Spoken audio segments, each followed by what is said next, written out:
Halina tignan ang mga produkto sa BSU Trade Fair. Mula sa masasarap na pagkain, cute na stuffed animal, hanggang sa magandang lokal na produkto na siguradong may something for everyone. Hindi na kailangan pang lumabas ng campus ang mga estudyante ng Benguet State University upang makabili ng merienda at iba't ibang produkto. Dahil matatagpuan na ito mismo sa loob ng universidad sa ginaganap na BSU Trade Fair. Nagsimula ang aktibidad noong Nobyembre ng nakaraang taon at inaasahang tatagal hanggang Pebrero, na maaari pang palawigin hanggang Marso kung patuloy ang pagdami ng mga bumibisita. Ipinapakita rito ang sari-saring lutong pagkain, merienda at iba't ibang produkto tulad ng damit, stuffed toys at tradisyonal na wood carving na gawa ng lokal na negosyante.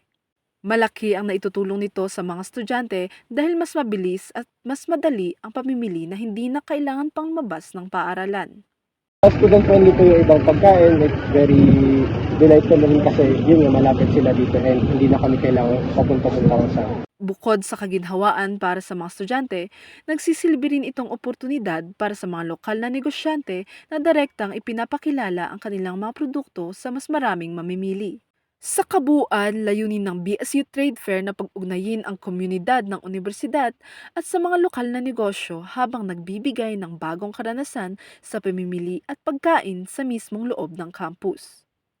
Patuloy ang pagdami ng mga bumibisita araw-araw at inaasahang mas dadami pa sa mga susunod na linggo. Brenalyn Gumihid ng Benguet State University para sa DZWT 540 Radyo Totoo.